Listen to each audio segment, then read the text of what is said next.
lalaki. Lumuhod siya sa harapan ni Jesus upang sabihin ang kanyang kahilingan. Ano ang gusto mo? Tanong ni Jesus.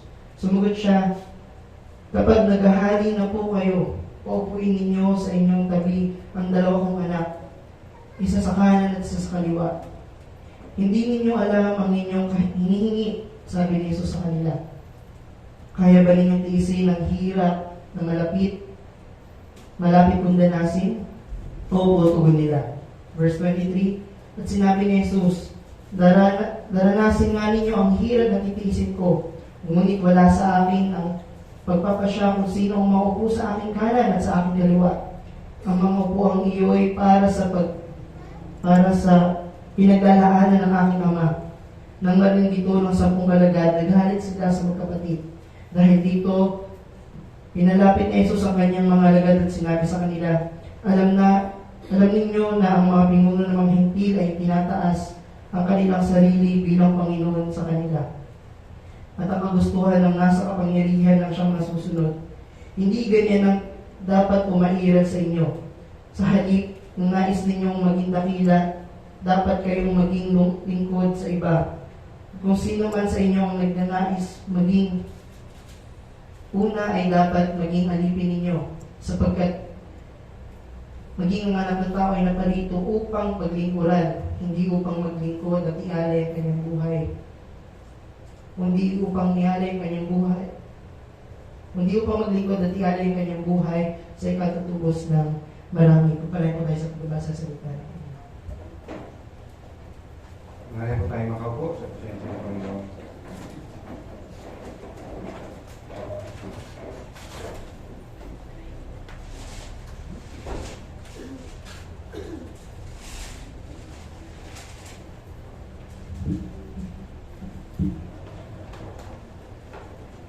Nagpapatuloy po tayo sa tema po natin, Save to Serve. So, one more Sunday, December na. So, of course, ito pong tema natin, Save to Serve, ay tema na tunay ng isang mananampalataya. Kahit po'y naligtas para maglingkod. Maraming pamilya po kayo sa salitang GOAT. G-O-A-T.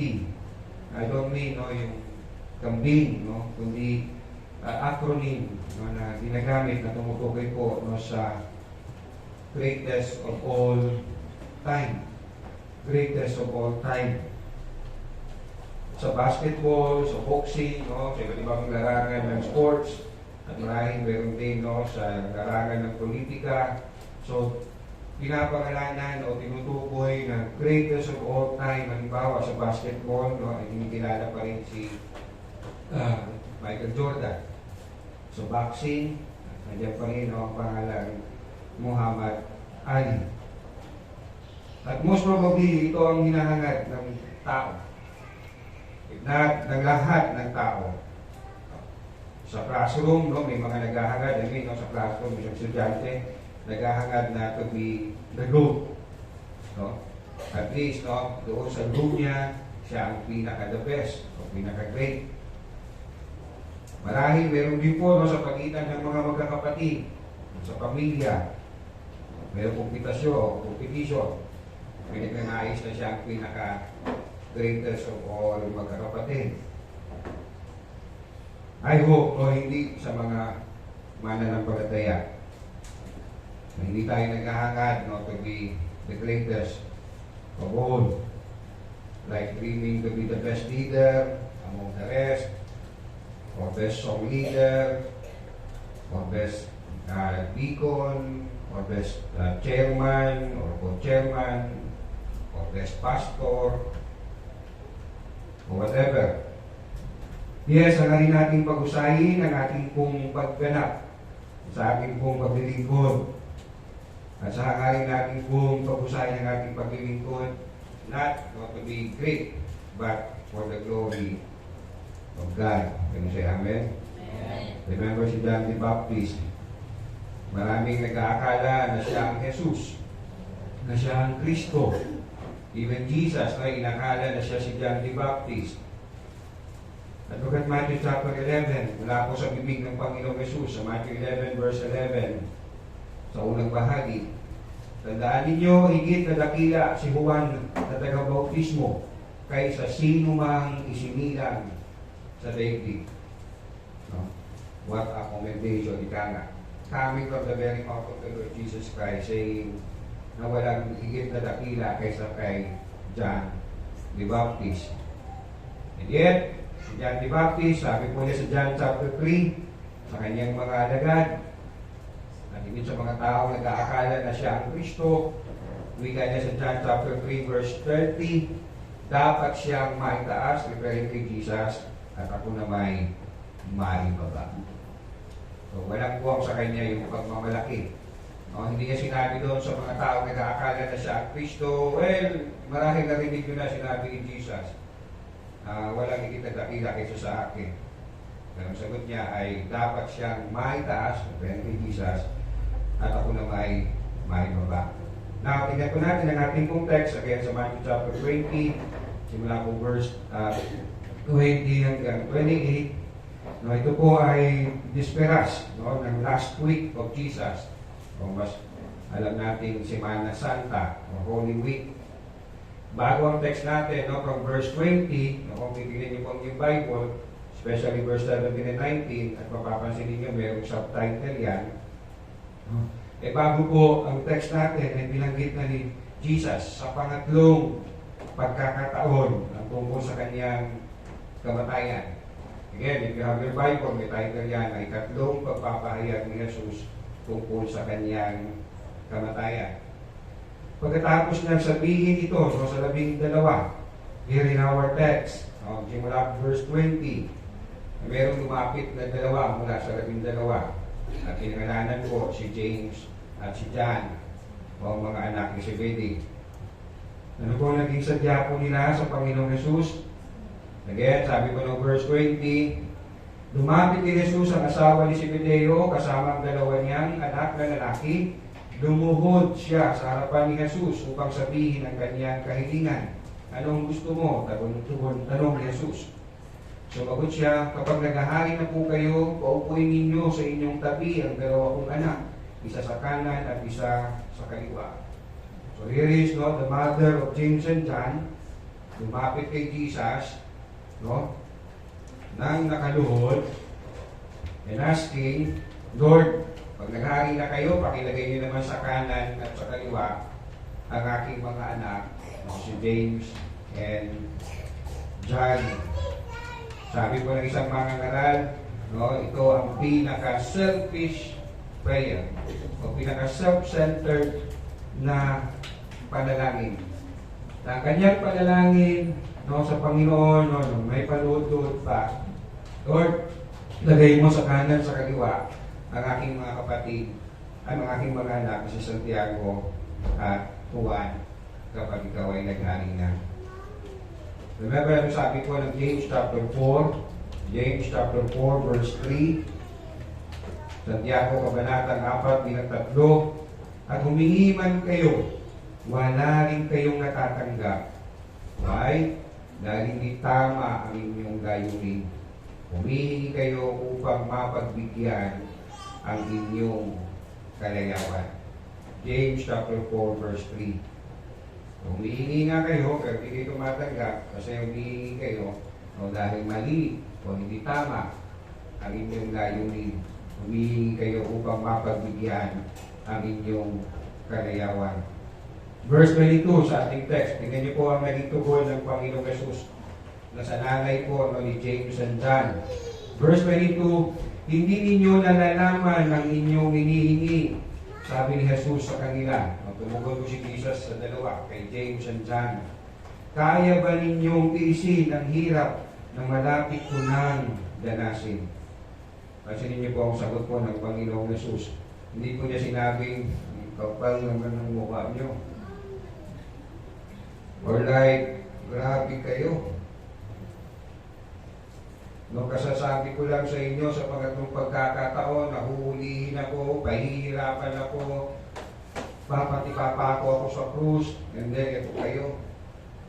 No? Dala-dala niyo pa yung nanay niyo, luluhod-luhod sa sa akin at sasabihin o ilagay kayo sa kanan at sa kaliwa. Hindi po ganun ang binanggit o hindi po ganun ang tugon ng Panginoon. Yes, may mga pagkakataon po ang Panginoong Jesus ay tumutugon po, no, ng may galit. Pero this time, hindi po ganun ang kanya pong naging pagtugon. Yes, nakita ito ng Panginoong Jesus na isang pinaka-greatest na pagkakataon para magturo ng greatest of all lessons sa kanyang mga alagad. At yan ay ang pagpapakumbaba.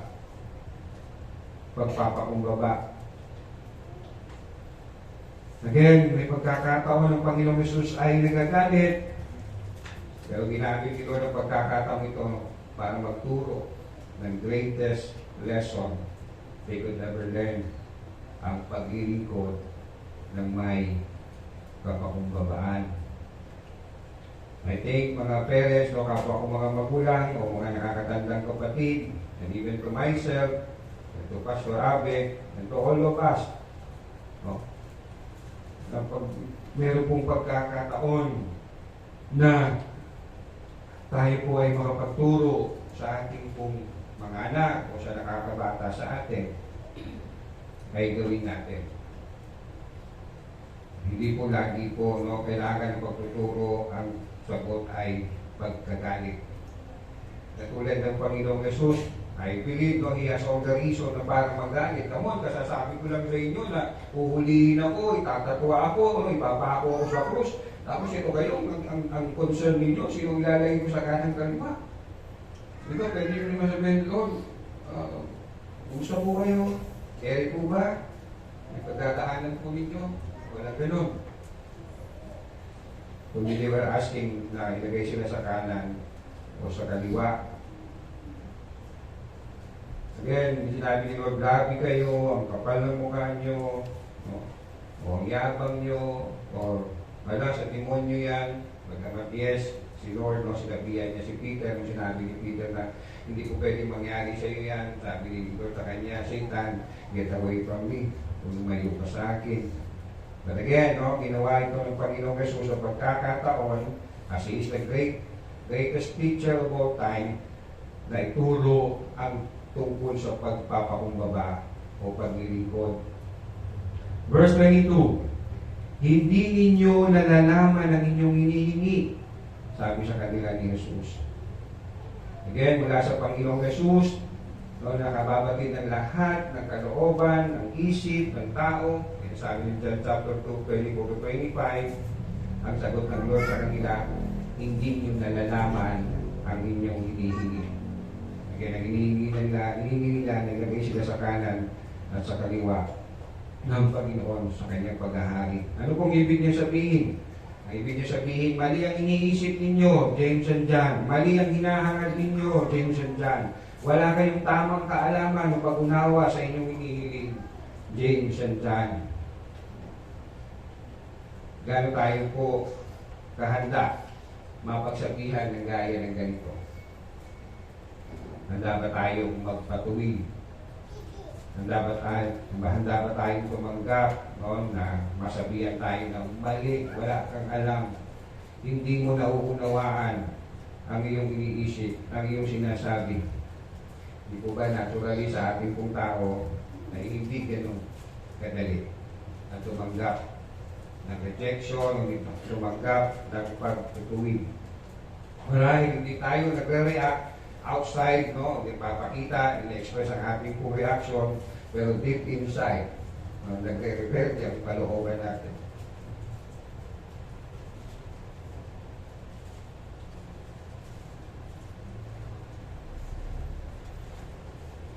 Yes, inaamin natin minsan, tinatanggap natin ang pagtutuwid sa atin, ang pagkakamali sa atin, pero prepare reservation.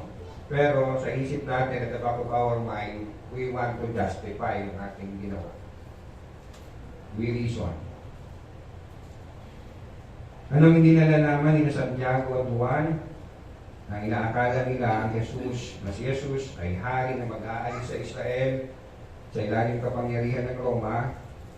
Ang Lord ay magpapalaya sa kanila sa pagkaalipin sa Roma. And so they asked the Lord, Lord, kapag naghari ka na sa Israel, pinalaya mo ng Israel sa Roma, lagay mo kami sa kanan o sa kaliwa. Paghahari at hindi paglilingkod ang hinahangad ni James and John. Crown, hindi cross. Ika nga, ang hinahangad ni James and John. Pero tinuturo ng Lord sa kanila, paglilingkod. Paglilingkod. I will talk more on this no, sa verse 28, kung kakarating tayo doon. Ano ba kung sabi ng Lord? Magkatapos tumugon sila, no, mga si James and John, no, tugon sa kakayanin niyo ba ang aking pagdaraanan? Tumagot ang dalawa, opo, kaya namin. No, so verse 22. And then, sabi ni Jesus, sa verse 22, letter B, sa verse 23, at sinabi ni Jesus, excuse me,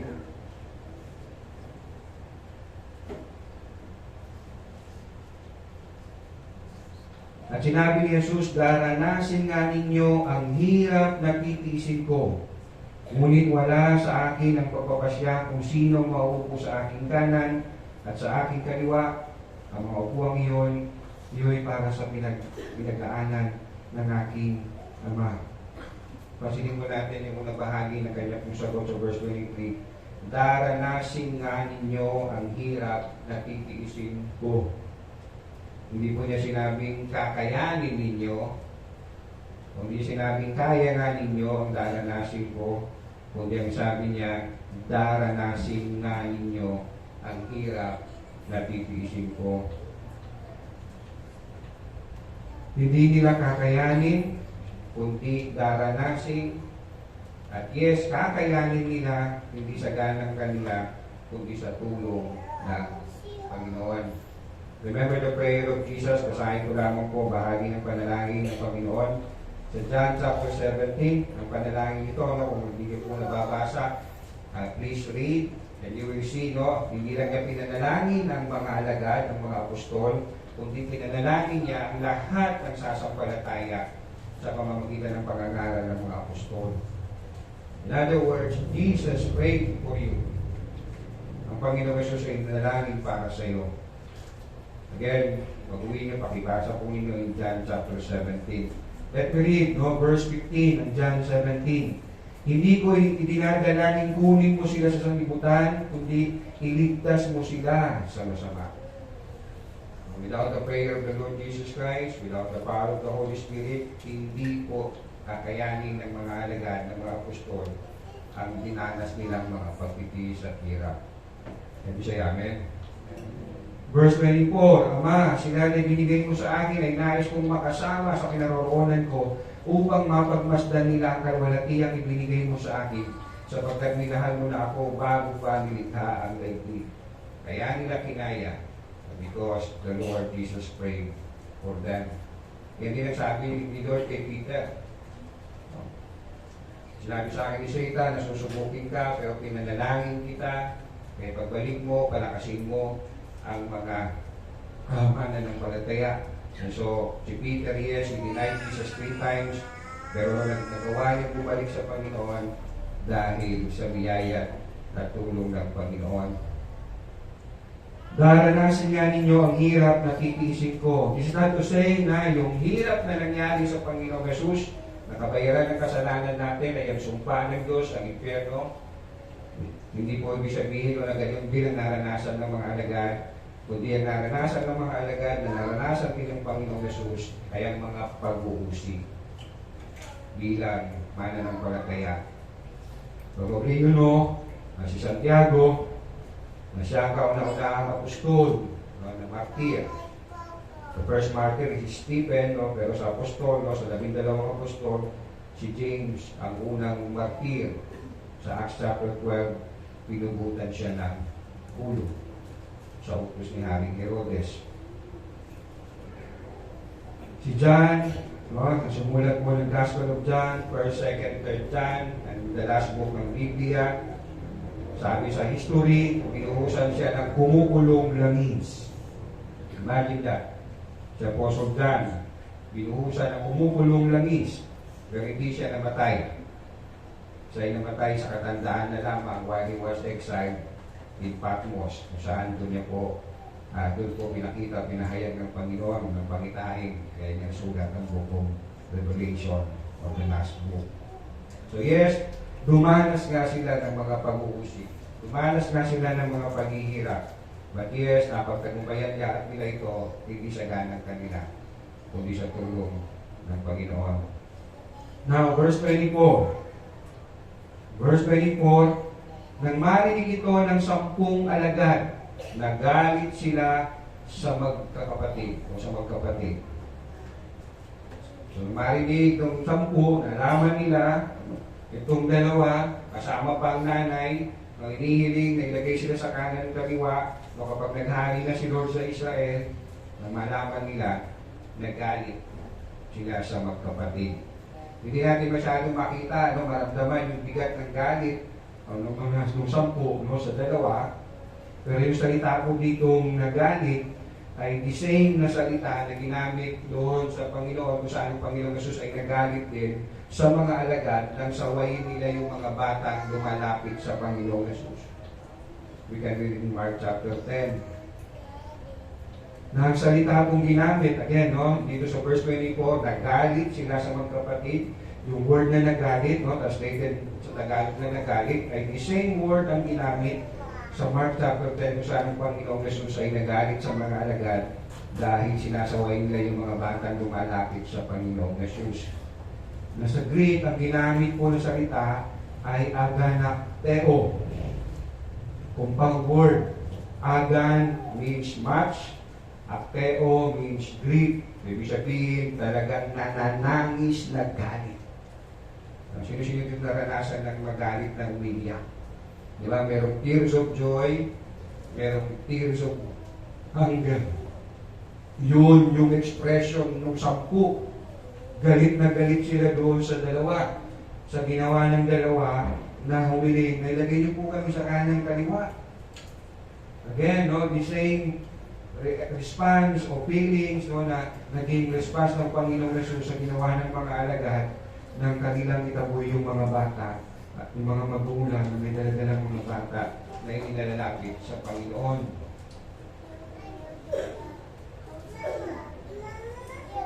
Again, you will compare sa response ni Jesus, supposed to be, dapat si Jesus ang magalit, di ba?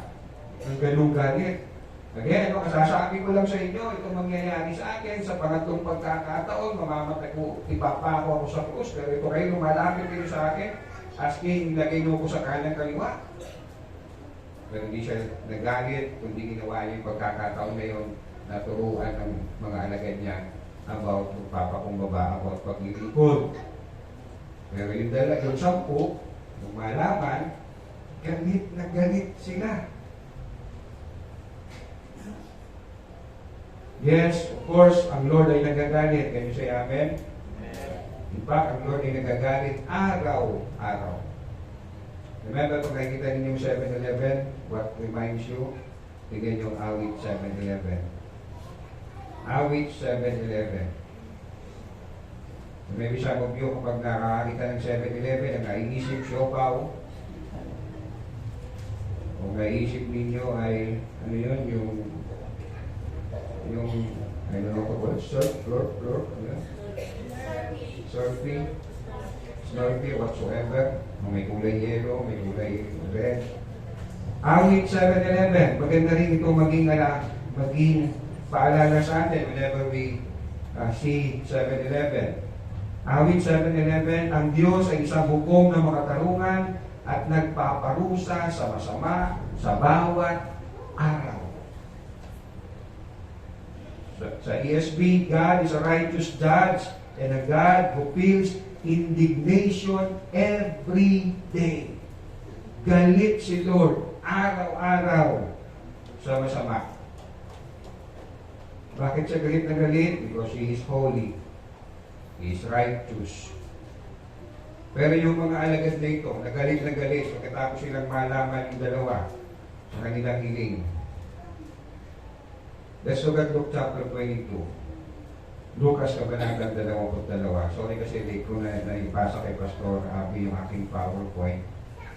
Honestly, kagabi, kahapon ng hapon ko lang na-realize no, na ako ang preacher. I was expecting na ngayon no, sa Thanksgiving. Kaka-ask ko kay Pastor about Thanksgiving. Nag-register sa isip ko, Thanksgiving. Luke chapter 22. But anyway, I'll send it sa ating PC, yung aking ginawang PowerPoint. Luke chapter 22.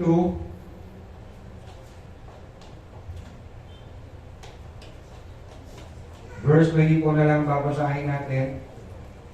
At kung titignan po ninyo yung previous verses, ang nangyari po dyan, naganap yung Lord's Supper, pinahayag ni Jesus na nagpagkakalulo siya ni Judas Iscariote, itatatwa siya ni Peter 3 times.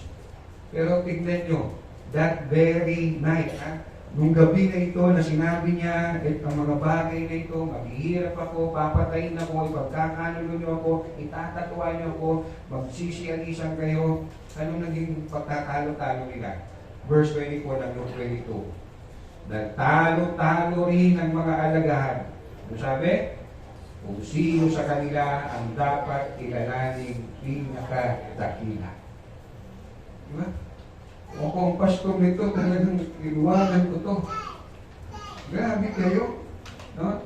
Kakasabi ko pa lang sa inyo, ito yung mangyayari sa akin. Ito yung gagawin ninyo sa akin. Isa sa inyo, ipagkakanulo ako, 30 bilang. Isa sa inyo, itatatwa ako 3 times bago ito bilao ang manok. At here they are, nagtatalo-talo. Uy, napinalawa tayo, wala na maraming si Judas. Sino pinakatakigan sa atin kaya?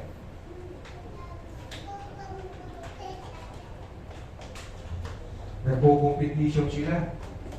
Sino ang GOAT sa atin? Sino ang pinaka-great sa atin? Well, binili sila ni Lord. Hello? Kaya pakisabi sa iyo katabi, biyaya lang talaga pinili ka. Hello? Well, ayaw ko na pag-usapan itong 10, na-stress na ako. Punta tayo kay Lord. Salamat na lang. Magbiyaya si Lord. No wonder why, kaya sabi ng Hebrews chapter 12, fix your eyes on Jesus.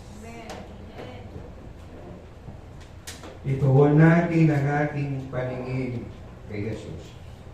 Kasi pag sa paligid lang, sa kapwa natin, sa mundo, sa nangyayari sa atin, very stressful.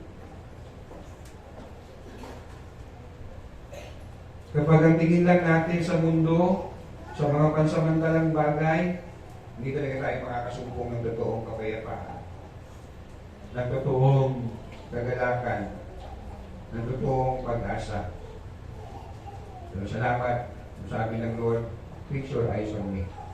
Remember, bago sabihin itong Hebrews chapter 12 na fix your eyes on Jesus, binanggit yung heroes of faith sa chapter 11 na kung saan sila ay dumanas na matitinding mga pag-uusig na naranasan because of their faith.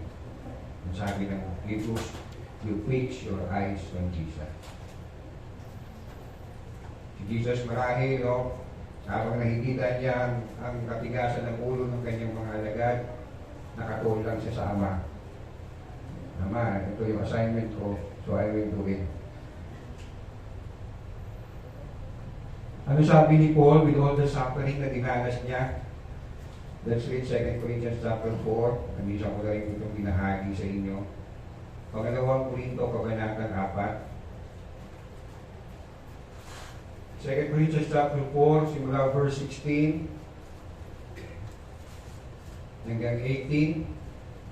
Pangalawang Korinto, Kabanatang 4, 16 to 18. Kaya hindi kami nasisiraan ng loob kahit na humihina ang aming katawang lupa. Patuloy namang pinalalakas ang aming espiritu araw-araw. Ang bahagya at panandaliang kapigatian dinaranas namin ngayon ay magbubunga ng kagalakang walang hanggan at walang katulad. Yung kung bahagyang panandaliang kapigatian dinaranas nila, palagay ko, alam nyo na kung anong pinagdaanan ni Pablo. Nabasa natin yan ng paulit-ulit. Pero with Paul, ang tingin niya dito, bahagya at panandalian lamang. Why? Kasi nakatingin siya sa kagalakang walang hanggan at walang katulad. Verse 18, kaya ang paningin namin ay nakatuon sa mga bagay na di nakikita at hindi sa mga bagay na nakikita, sapagkat panandalian lamang ang mga bagay na nakikita, ngunit walang hanggan ang mga bagay na di nakikita. Yan ang tuloy ng Kristiyano, nakatuon tayo sa bagay na hindi nakikita. Dahil kung di ko na tayo nakatuon sa mundo ito, very stressful. Maaaring ikaw ang pinaka-coolest person sa buhay na ito. Greatest coolest person. Sinasabi ang Pilipinas ay isa sa masiyahing tao sa buong mundo. Kahit nakalubog na sa baha, nagagawa pang gumawa, mag-selfie. Pero maganda yan. Pero hindi yan magdadala ng kaligtasan sa iyo. Even you are the coolest person in the world. Maganda na we are cool o chill lang sa problema sa buhay na ito. Not because chill lang tayo o cool lang tayo, kundi because nakatingin tayo sa mga bagay na hindi nakikita. Dahil nakatingin tayo sa buhay na walang hanggan na naghihintay sa atin. Hindi dahil manhid tayo sa problema, hindi dahil wala tayong pakialam sa mga problema sa mundo ito, kundi sabi nga, we live by faith, not by sight. Yan. No, kung ang buhay lang po ang tingilan natin lagi ay sa mundong ito, panay-panay sa mundo, hindi tumatagos hanggang langit, mamamatay ka lang sa stress. So, salamat. Again, fix your eyes on Jesus. Live by faith, not by sight. Hindi po yan, no? Yung iba, ginawa niya sa application, no? Believe by faith, not by sight, no? Kumarap siya doon sa kanyang rice dispenser. Nakita niya, walang naman. Hindi, meron to. I live by faith, not by sight. Talagang pati, pa talaga siya, nagsaing pa talaga siya. No? Nagbinunukan talaga niya ng tubig, no? Nasunog yung bahay. Wala naman kasi sinain, wala naman kanin. Hindi po yun ang application po nito. Ang sinasabi ni Paul, with all ang pinagdaanan namin, no, baliwala ito, panandalian lamang ito, kasi nakatingin kami sa walang hanggang kagalakan naghihintay sa amin. Kaya nasabi niya, kung ikukumpara yung paghihirap namin ito, eh wala pa. No, sa kawalatiyan naghihintay sa amin. Romans chapter 8, verse 18. Balik tayo kay Lord. Again, no, kay Lord na lang tayo. No, kaya sabi mo sa inyo, sabi, salamat kay Lord. Na minsan nakastas tayo sa isa't isa. Pero pag tinignan kita kay Kristo, salamat ka lang, may Jesus ka. Salamat na lang. Salamat kay Lord. Verse 25, dahil dito, pinalapit ni Jesus ang kanyang mga alagad. Again, no, dahil nagtatalo-talo sila, hindi lang nagtatalo-talo, no, galit na galit yung 10, dahil sa nalaman nila sa ginawa ng dalawa, ano ginawa ng Lord? Again, hindi siya nag-hysterical dito. Pag di lang mo titiyan, ay na pa ako nagtitimpi sa inyo Hindi ba sapat yung pagtugon ko kay James and John? Eto na naman kayo, nagtatalo-talo kayo. Kasasabi ko lang sa inyo, huhulihin ako, paghihirapan ako, papatayin ako sa krus. Pero nagtatalo-talo kayo, sino pinaka-greatest sa inyo? Hindi nagalit si Lord sa 12 o sa 11. But again, no, tinignan ito ni Lord na opportunity para ituro ang greatest lessons of all. Pagpapakumbaba. Paglilingkod. Siguro para magamit ko yung greatest of all teaching. Paglilingkod. Kababaan do. Verse 25. Again, dahil dito pinalapit ni Jesus ang kanyang mga alagad at sinabi sa kanila, alam niyo mga pinuno ng mga hintil ay tinataas ang kanilang sarili bilang mga Panginoon sa kanila. At ang kagustuhan ng mga nasa kapangyarihan ang siyang nasusunod. Kahapon ay tagalit si Mayor Nico, kaya meron daw kapitan, no, na tinawagan yung mga enforcer, huwag niyo huhulihin yan. No, at dahil hinuli, pinuntahan ng kapitan yung mga enforcer, no, pinagmumura, nalaman ni Pico, pinuntahan niya yung kapitan. Kapitan ko pa lang, no? Minsan may mga tao ganyan, naghahangad ng posisyon, maglilingkod kulong. Pero pag nakaupo na, sila ang paglilingkuran. Ang sabi ng Lord, hindi ganyan. Verse 26, hindi ganyan ang dapat umiral sa inyo. Sabi ko ng isang pastor na pinakinggan ko, and let me read, in the world, greatness is usually measured in terms of power, kapangyarihan, prestige, katandugan, and popularity, katanyagan. So, masasabing ikaw ay good, no? Kung meron kang kapangyarihan, may kabantugan ka, no? Popular ka, then you are good. Ganyan ang sinasabi ng mundo. Pero sabi ng Lord, you want to be the greatest among the rest? Be the least. Maglingkod ka. The greatest person is the one who has the most people under his authority. Yan ang sukatan ng mundo. Marami kang followers, ikaw ang isa sa greatest. Marami naniniwala sa iyo, you're the greatest. This not to say naman, no, na masama maghangad, na makilala, maging tanyag, magtamo ng kapangyarihan. Pero kung yan ang hinahangad lang natin, no, para sa sarili nating interes at hindi paglilingkod sa kapwa, higit sa lahat, paglilingkod sa Diyos, sa kanyang kapulihan, hindi lang yan masama, kundi yan ay masama. Isa sa hindi maganda ugali ng mga Pilipino, tinatawag na dalangka, habit, crab mentality. I mean, nag-iilaan pababa because siya gusto maging great. May sabihin natin, ako naman pastor, wala po akong pangarap na maging great. Simple lang ako, para lang ako si Adiel. Simpleng buhay, okay, ganda.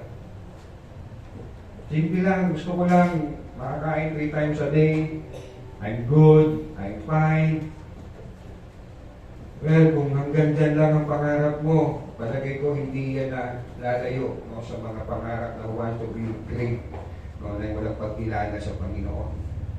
Why? Hindi mo nga binanggit si Lord eh. Gusto mo lang simpleng buhay, kahit tulog, 3 times a day. Hindi mo ako nag-aangad ng mga material na bagay. Pero you never mention ang paglilingkod sa kapwa mo, sa kapulihan ng Panginoon. So still, that's self-centered. Makasarili. Remember yung mayaman na mayaman? Makakain na lang ako, magpapakasaya ako. Yung sabi ng Lord, hangal, ngayon hindi ko kunin ko yung kayamanan. He never mentioned about God, he never mentioned about tumulong sa kapwa, he never mentioned about kapwa. Ang ganda naman ng kanyang hanganin, no? Ang ganda ng kanyang pagkakagain ng kanyang kayamanan, sariling sikap niya. Pero he never niya na-recognize ang Lord. Hindi tayo sa kanyang buhay. So, huwag natin isipin, no, na kapag tayo ay nagbubuhay lang sa simple, okay lang. Pero wala tayong paglilingkod sa Diyos, wala tayong pagkilala sa Panginoon, then hindi tayo nalalayo din sa kanila. Verse 26, again, to 27, sa pangalawang bahagi ng verse 26, so letter B, sa halip, kung nais ninyong maging dakila, dapat kayong maging lingkod sa iba. At kung sino man sa inyong nagnanais maging una, ay dapat maging alipin. Maglingkod, serve other. Ito ang tunay na greatest of all time. Ang naglilingkod sa iba, naglilingkod sa kaharian ng Diyos, sa kapulihan ng Panginoon. Look at Luke chapter 17. Luke, kabanatang 17. Mainit ka na, be? Kung lapit na ako matapos. Okay lang, hindi naman nakakadistap yung iyak niya. Mahina, ano? Luke chapter 17. Luke, Kabanatang 17, simula verse 7. Ang Panginoong Yesus ang nagsasalita po dito. Luke chapter 17, simula 7, kapag nanggaling ang inyong alipin sa pag-aararo o pagpapastol ng mga tupa sa bukit, inaanayahan ba ninyo siya agad upang kumain? Hindi ba nagsasabihin ninyo ay, ipaghanda mo ako ng hapunan, magbihis ka at pagsilbihan mo ako habang ako'y kumakain. Pagkakain ko, saka ka kumain. Wala akong masama sa ginagawa niya. Dahil alipin niya yun, so pagbikuran mo ako, pagtapos yung kumain, ikaw naman ang kumain. Verse 9, pinasasalamatan ba ng amo ang kanyang alipin dahil sinusunod niya ito? Ganon din naman kayo. Kapag nagawa na ninyo ang lahat ng inuutos sa inyo, sabihin ninyo, kami mga alipin walang kabuluhan. Tumutupad lamang kami sa aming tungkulin. Di ba, ganun na lang tayo pag-alam sa mga nagtatrabaho dito kapag nandiyan ang boss natin. Sir, ma'am, minsan pa nga, natatakto pa natin yung walis, hindi naman natin trabaho yun, pagbabahan sila. Ganun tayo, ganun natin sila, no, pinagpipitagan. Kaya na inaawit natin, no, saying na ang aking pinaglilingkuran, ikaw ang hari ng mga hari. Diba? King of Kings and Lord of Lords ang ating pinaglilingkuran. So, hindi ba dapat lang din ibigay natin ang pinakamainam na pag-aantog, pinakamainam na paglilingkod sa Kanya? Masusukat po natin, no, mag-gauge po natin kung tayo po ay merong humble heart, merong servanthood heart, kung anong pakiramdam natin o nasa sa isip natin kapag tayo nakakaramdam na tila para tayong ginagawang utusan o kapag tayo nauutusan. You can gauge, ako ba'y merong servanthood heart o katulad din ako ni James Zenda. I have an experience, hindi ko lang maalala kung kailan ito nangyari sa akin. Meron po kaming fellowship, no? Every first Saturday ng mga pastor. Nauna kami lang doon at ilang mga pastor at ilan sa amin may mga putol. Pero sa dami namin nandoon, ako nautusan, pastor, pakibili mo na ng yelo. So ako naman, ang initial na reaction ko, hindi ang buti, ang dami namin dito, matakulang. So I felt bad.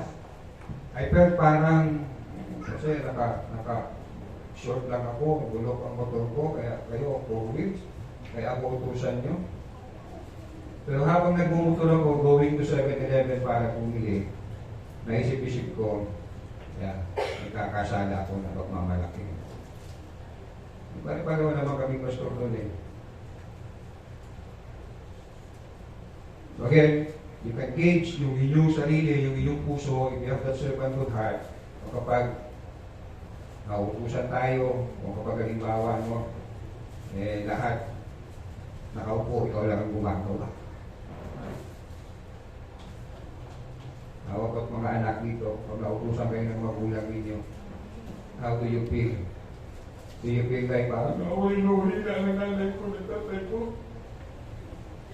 O do you feel like ito ay pribilehiyo na magpikot kayo sa nanay, tatay ninyo? At higit sa lahat sa Diyos as your expression of pagsunod na honor your father and your mother. So habang ako'y papunta sa 7-Eleven, ang iisip ko, Lord, pangako mo yan ha. Sabi mo, magbigay lang ng isang basong malamig na tubig sa lingkod mo, pagpapalahin mo. Lord, ito, yelo, bibigin ko ha. I-bless mo po ako. See, fix your eyes on Jesus. Hindi ito kalingkod-lingkod, ayaw mo. Hindi. Sabi ng Lord, ibigay ko, kaaway ko. Hindi na nga ano. Hindi lang sa'yo.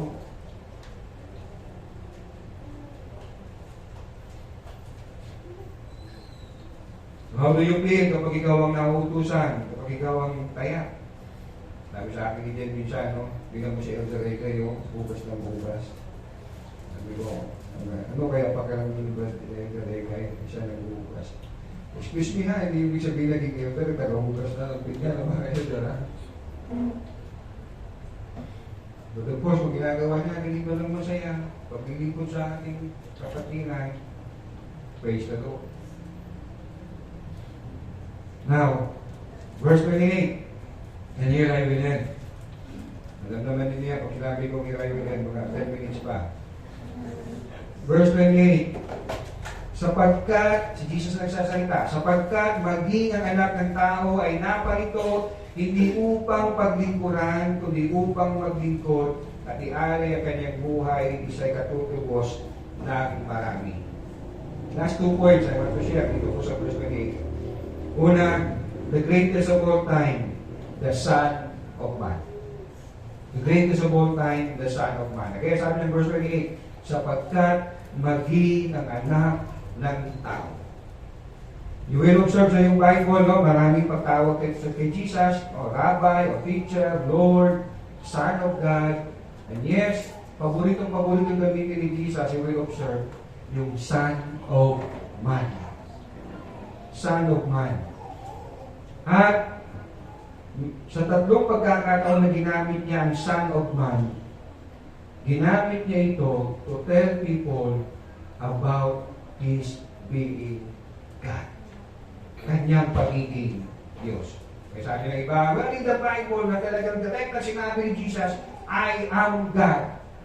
Well, wala sinabing mababasa word for word na sabi ni Jesus, hello, I am God. Walang ganon, na word for word na I am God. Walang ganon. But, meron siyang mga sinabi. Katulad ng paggamit po niya ng Son of Man, na ang ibig niyang sabihin that I am God. And let me give you tatlo. Sa Mark, para hindi na kayo balipat-lipat. Sa Mark chapter 2, again, no, ito po yung pinaka-paborito, pinaka-common na ginagamit ni Jesus, referring to Himself as the Son of Man. Minsan ang thinking natin, pag sinabi Son of Man, referring sa kanyang pagiging tao.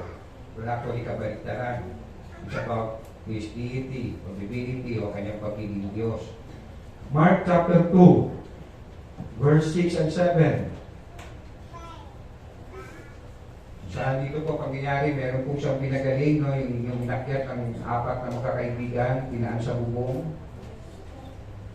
Verse 6, may nakaupo roong ilang tagapagturo ng kautusan na nag-iisip ng ganito. Bakit siya nagsalita ng ganoon? Nilalapastangan niya ang Diyos. Hindi ba ang Diyos lamang ang makapagpapatawad ng kasalanan? Ito yung response ng mga Pharisees sa sinabi ni Jesus sa pinagaling niya. Sinabi niya, pinapatawad ka na ng iyong kasalanan, tumayo ka at magaling ka na. Sabi ng mga Pharisees, malapastangan yan. Ang Diyos lang nagpapatawad. Anong sabi ni Lord sa verse 8? Alam niya sa kanila nag-iisip niya at sinabi niya agad, bakit kayo nag-iisip ng ganyan?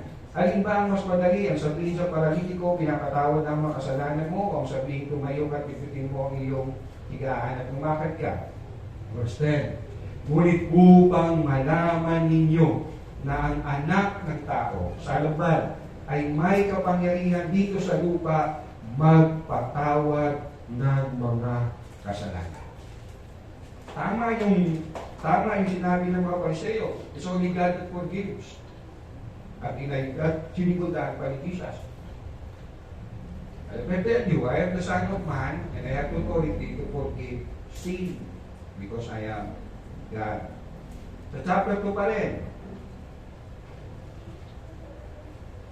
meron naman mga Pariseo, again, nasigita siya dahil ang kanyang mga alagad, dahil sila ay namumulot ng huway, araw ng Sabat. Sa chapter 2, beginning verse 23, isang araw ng pamamahinga, naparaan si Jesus sa kanyang mga alagad sa triguhan. Habang sila'y naglalakad, ang mga alagad ay kumitas ng trigo. Sinabi ng mga Pariseo kay Jesus, tingnan mo ang ginagawa ng iyong mga alagad. Mahigpit iyang pinagbabawal ng kautusan sa araw ng pamamahinga. Verse 25, sinagot naman sila ni Jesus, hindi pa ba ninyo nababasa ang ginawa ni David noong panahon ni Abiatar at pinakapulong pari? Nang si David at ang kanyang mga kasamahan ang magutom at walang makain, pumasok sila sa bahay ng Diyos at kumain ng tinapay na handog sa Diyos. Binigyan pa niya ang kanyang mga kasamahan ayon sa kautusan, ang mga pari lamang ang may karapatang kumain niyon. Verse 27, pakinggan niyo po ito. Sinabi rin ni Jesus, itinakda ang araw ng pamamahinga para sa tao. Hindi nilikha ang tao para sa araw ng pamamahinga. Verse 28, ang anak ng tao ay, ang sabi, Panginoon maging ng araw ng pamamahinga. Sino nagbigay ng Ten Commandments? God. Panginoon Commandments yung keep the Sabbath? 4. Tama? And here is Jesus saying, I am the Son of Man, ang anak ng tao ay Panginoon ng araw ng Sabbath. E lalo putulin yung basa, lalo nagalit mula noon, no, ay nagplano na ang mga Pariseyo na ipapatay si Jesus. Why? Kasi He is claiming the Lord of the Sabbath, which is kalapastanganan sa Diyos, punishable by death. So it is Jesus, again, claiming to be the Lord of the Sabbath because He is the Lord of the Sabbath. Last, Mark chapter 14. Panahon na ito, niligitis na si Jesus. Nasa harapan siya ng mga Pariseo, ng Sanhedrin. Mark chapter 14, verse 16. Again, no, binabasa natin, no, ilang mga pangyayari kung sabi ng ni Jesus, He is the Son of Man, at ginamit niya ito, no, para ipakita kanyang pagka-Diyos. I am the Son of Man, I can forgive sins. I am the Son of Man, I am the Lord of the Sabbath. So Mark chapter 14, verse 16. Tumayo ang pinakapunong pari sa harap ng kapulungan at tinanong si Jesus, wala ka bang isasagot sa paratang nila sa iyo? Ngunit hindi umimik si Jesus at hindi sumagot ng anuman. Muli siyang tinanong ng pinakapunong pari, ikaw nga ba ang Kristo, ang anak ng kapuri-puri? Verse 62, sumagot si Jesus, ako nga. Makikita ninyo ang anak, again, ng tao na nakaupo sa kanan ng makapangyarihan at dumarating na nasa mga ulap ng kalangitan. Alam niyo po ito pong salitang no, nasa ulap ng kalangitan, Diyos lang po ang gumagawa nito. And there is Jesus saying, no, makikita ninyo darating ako na nasa ulap ng kalangitan. And again, using Son of Man. Kaya kung balak kayo pumunta ng INC, huwag kayo punta doon. Because si Jesus ay tao lang sa kanila. Pinunit, anong response ng high priest? Verse 63, pinunit ang pinakapunong pari ang kanyang kasuotan at sinabi, kailangan ko ba natin ng mga saksi? Narinig ninyo ang kanyang paglapastangan sa Diyos. Paglapastangan sapagkat inaari niya siya ay Diyos. Ano ang pasya ninyo? At nagkaisa silang lahat na hatulan siya ng kamatayan. So I hope, no, you learn. You're thinking, well, I can find that Jesus saying that He is Son, He is God. I have the tatlo. So Mark chapter 2, may pinagaling siya doon, sinabi niya pinapatawad kaya sa kasing kasalanan. So Mark chapter 2 is the Lord of the Sabbath. Mark chapter 14, in fact, he is quoting Daniel chapter 12 or chapter 13. Dito. Kasama yung Daniel. I cannot remember exactly. So here is Jesus using the title Son of Man na nagpapahayag ng kanyang pagka-Diyos. This is the greatest of all time. Because He is the King of Kings, He is the Lord of Lords. And yes, sa kabila ng kanyang pagiging Diyos, ano sabi niya? Again, sa ating text, sa verse 28, sapagkat maging ang anak ng tao ay napalito hindi upang paglingkuran, kundi upang maglingkod at ialay kanyang buhay sa katutubos ng marami. Imagine that He is God and yet nagkatawang tao para paglingkuran ang tao katulad ko na kasawayan. So, this is the greatest, again, pinilit ko lang gamitin yung root, the greatest of all humility. Humility meaning humility.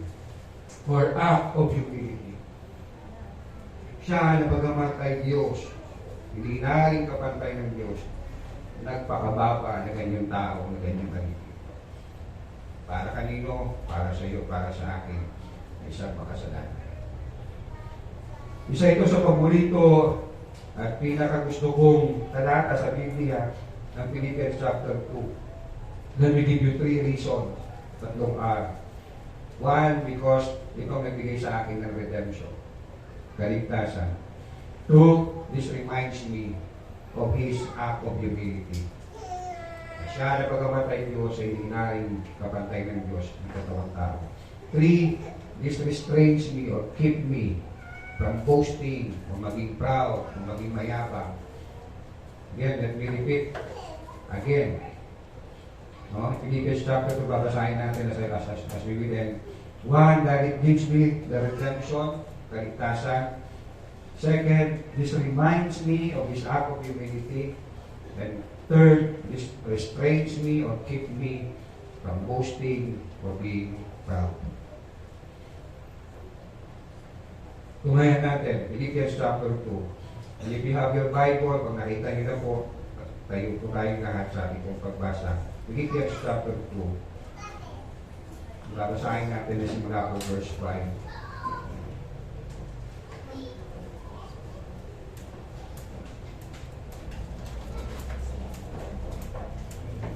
Philippians chapter 2 o Pilipos, kabanatang 2, babasahin natin na simula po bilang 5 hanggang 6, hanggang 11 at 1. Philippians chapter 2, 5 to 11. Naway, magkaroon kayo ng kaisipan na tulad ng kay Kristo Jesus. Kahit taglay niya ang kalikasan ng Diyos, hindi niya pinagpilitan manatiling kapantay ng Diyos. Sa halip po sa niyang binitawan ang pagiging kapantay ng Diyos at namuhay ng isang kaibig. Ipinanak siya bilang tao at nang siya'y maging tao, nagpakumbaba siya at naging masunurin hanggang kamatayan. Maging ito man ay kamatayan sa krus. Dahil dito siya'y lubusang itinaas ng Diyos at binigyan ng pangalan higit sa lahat ng pangalan. Sa gayon, sa pangalan ni Jesus ay luluhod at magpupuri ang lahat na nasa langit, nasa lupa at nasa ilalim ng lupa. At ang lahat ay magpapahayag na si Jesucristo ay Panginoon sa kaluwalhati ng Diyos Ama. Nawa, sama-sama po tayong maglingkod sa kaharian ng Panginoon, sa Kanyang kapurihan. Sama-sama tayong maglingkod sa isa't isa. Nagamit po natin ang kanya-kanya nating mga kakayahan. Nawa, sama-sama tayong maglingkod sa Kanyang kaharian, sa Kanyang ugasan, sa Kanyang kapurihan. Hanggang sa araw na makaharap natin ang Panginoon at sabihin sa atin, well done, my good and faithful. Yes, hindi pastor, hindi bishop. Well done, my good and faithful pastor, or bishop, evangelist, apostle, preacher, missionary, teacher, deacon, elder, song leader, singer, guitarist, drummer, businesswoman, mother, father, anak, kapatid. Kundi ang sabi, servant. Ay, kayo na namin. Lord, salamat po, Panginoon. Salamat, Panginoon, sa iyo pong mabiyaya, Panginoon, at katangian. Bakit nyo nga po tunay, Panginoon, kaming tao. We all have the tendency, Lord, na makalimot, magmalaki, magyabang, Panginoon, dahil sa mga naaabot namin, nararating namin, natutunan namin, na-achieve namin. Salamat, Panginoon, na kayo nga po ang greatest of all time, Panginoon. Greatest of all teachers, Panginoon. Greatest example, Panginoon, ng kapakumbabaan. Natubo, Panginoon, kung hindi ka kayo nagkatawang tao, wala kaming kaligtasan. At wala kaming, Panginoon, mararanasan mabuti, Panginoon. Dahil sabi mo nga, Lord, sa iyong salita, makamtaman namin ang lahat. Ang yaman ng mundo ito, mapapahamak naman namin kahit sa isang kaluluwan. Salamat po sa iyong pagpapakumbaba. Salamat, Lord, na pumunta ka sa lupa, Panginoon, hindi para paglingkuran, kundi para maglingkod. At nangyari mo nga aming buhay doon sa krus ng Kalbaryo. At o Lord, huwag namin kalimutan na kayo na nagandog ng buhay niyo sa krus ng Kalbaryo ay hindi tao lang, kundi kayo Diyos na nagkatawang tao. Kayo'y hari ng mga hari, Panginoon ng mga Panginoon. Hindi nyo kami kinailangan iligtas para manatili kayong Panginoon.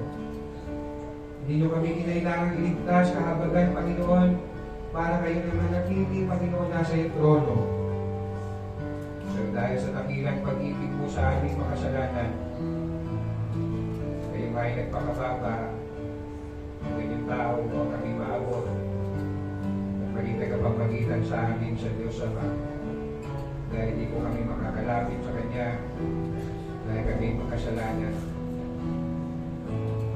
Linis mo kami, naging banal na dugo doon sa krus ng Kalbaryo, now, Panginoon, malaya kami nakakalapit. Salamat sa tulang biyaya, salamat sa iyong kahabagan. Ako po, Lord, sa paglilikod namin, masubukan mo po kami lagi na mabuti at tapat na lingkod mo, Panginoon. At sa mga pagkakataon, Lord, na kami po'y nagmamalaki sa mga nakakalibot at nagmamalaki, ipaalala niyo po sa amin. Kayo na magkapantay Diyos, hindi niyo itali kapantay ng Diyos. Kayo yung naganyang tao, kayo yung naganyang malipid. Upang kami paglingkuran at ialay ang iyong buhay sa ikaliligtas namin. Salamat kami marami. Puli ka namin lalakila